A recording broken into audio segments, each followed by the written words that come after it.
Hi everybody, welcome back to my channel, and I'm hoping that everybody is doing fabulous out there. I did want to come in and drop a quick video on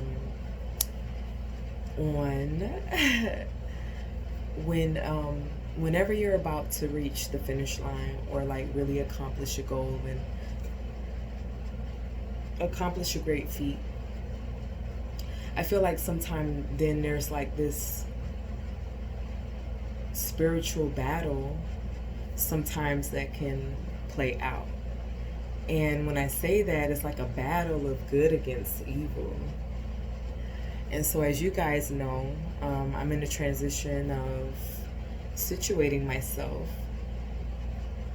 And just yesterday, I felt completely attacked. And in fact, it wasn't a feeling, I was completely attacked and thrown off guard yesterday, minding my business, actually painting and just listening to some music turned into a shouting match, yelling back and forth, meaning me between myself and another person who shall remain unnamed. And just the conversation turned so ugly so quickly, and such nasty things were said on both ends. And so the next day, being today, I saw that person and took the time to apologize to them, and that they actually turned their back on me and said, oh, well, you can save it because I know you don't mean it. And in response to that, I said, oh, you don't have to accept it, but nonetheless, I'm offering it. Now, let's talk about apologies, because it's always a misinterpretation sometimes, I feel like, on who it is for. I felt in a situation, regardless of what evil and vile things were being said to me, that I didn't have to mirror that.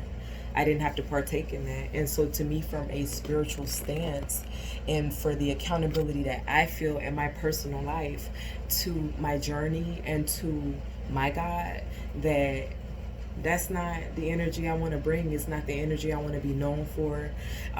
It's not the direction I'm leaning toward. And so at that moment, a lot of people could have, in my position, could have just kept the war going, kept the nastiness going. Okay, well, fuck you, bitch. But that's not what I said. I walked away and I left it alone. Another aspect to apologizing is this, guys, that when you're in a peaceful and calm space and somebody brings their negativity and drama to you, you get sucked in. Next thing you know, you're negative and fucked up and unfocused and confused, and you'll notice that sometimes it calms them because it's been a transference of energy. The reason that this young lady did not accept the apology was because it was an ownership and almost like a taking back of my energy and giving her hers back. Because I always have to reflect upon where was I spiritually, mentally, physically, before that argument. And if that was in a space of calm, I have every right now to reclaim my energy and to give you that back. And the reason the apology was not accepted is because sometimes a person wants that tit for tat, wants that argument, drama, tension, and feeds and is fuel off of that. And so when you remove yourself from the equation, just psychologically, in the apology, it sort of frees you. Like, I'm good, I'm done with this, you have a good day and a good life. It forces the energy back onto that person, and that's why they might not even want to accept the apology, because now it's back, their energy is back onto them and into them. It's something that they're gonna have to deal with, face, not try to push off onto someone else. And so that was so liberating for me today. I'm not gonna hold you. It started my day off on the most positive note. Yesterday I was able to do some laundry. Today I was able to do a little cleaning, like wake up and wash my hair and relay my baby hairs. It's some other personal things that were going on that probably have me really giddy and really bubbly that I don't want to speak on too soon right now.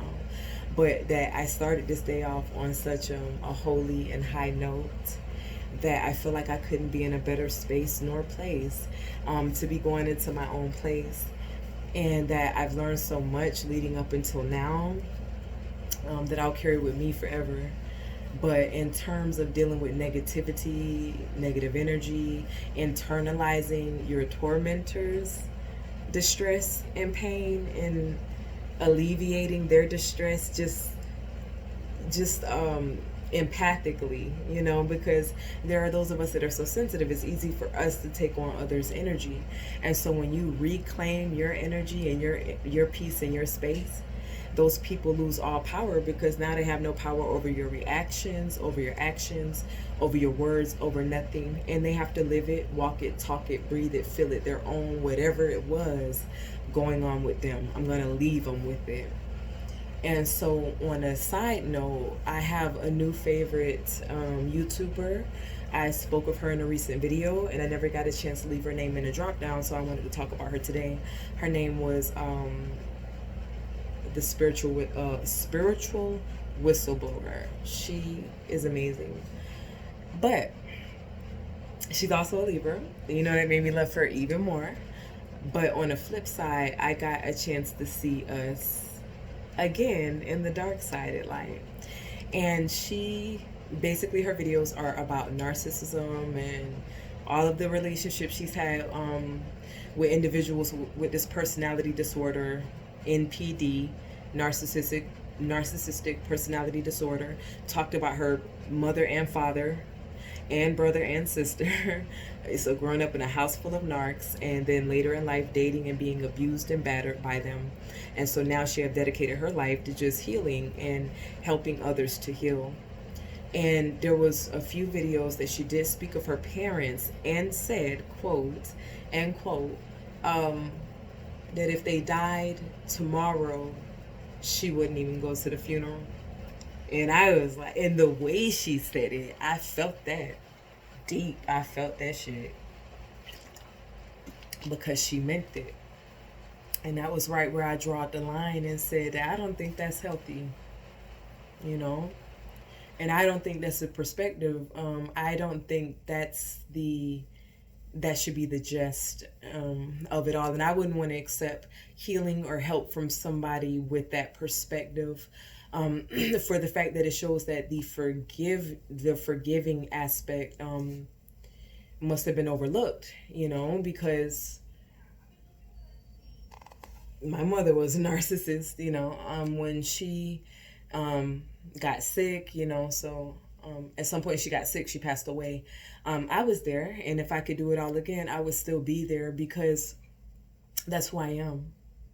And so no matter her nastiness, her level of deceit and skullduggery and treachery, whoever she was and however wrong she was in major instances in my life, it's not for me to mirror her ways. It's not for me to get her back. She had me at the end of the day.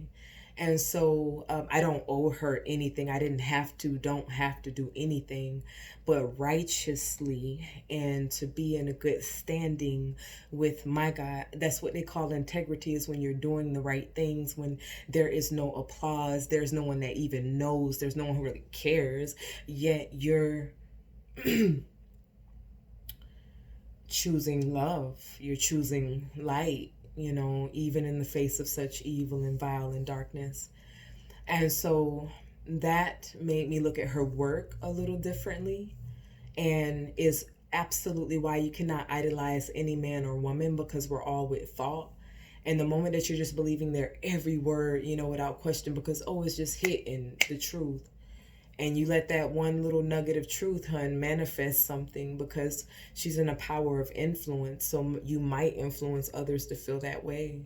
And that might not be healthy for them in the long run. And when they're left with their decision, you will be nowhere to be found. So even that sort of thought, if I were you and it was authentic, I would have kept to myself, because it's very potentially harmful. Not everybody is built like you. I have thrived in my life since the loss of my parents. But yeah, could I rewind the hands of time? I would never be that cold and cruel and sadistic, no matter how much has been done to me. And that was another sideline. But she's a great source of information. I'm not gonna say it's completely without fault or something, but it was amazing until I got caught wind of that side, and it humbled me and reminded me of what I can never become. That love is always stronger than hate. That even when you're in the face of the devil, hun, you can stand in light. You can stand in love. That's actually your protection and what makes you stronger than any evil. And so from the evil I've encountered, and encountered quite a lot of that in my life, I refuse to allow it to spoil my inner, my heart, my spirit, my giving, my love. And it's gotten me through. And so I don't know if that young lady, the spiritual whistleblower, will ever see this video. It's very humble. I'm nobody, you know what I'm saying? Like, but maybe that could plant a seed for her, because she at least still have her parents, no matter how sadistic, twisted, and narcissistic they may be. They're where you come from. We don't get to choose them, but we have to do right. Not always is by them, but by life, by our own morals and principles. If we mimic and mirror them, we're no better than them, And so, yeah, I just wanted to drop this little video. I was feeling very thoughtful, and felt like I needed to share some of this. And I might come back shortly and start a story time. So if so, I'll see you guys then. And if not, check you later.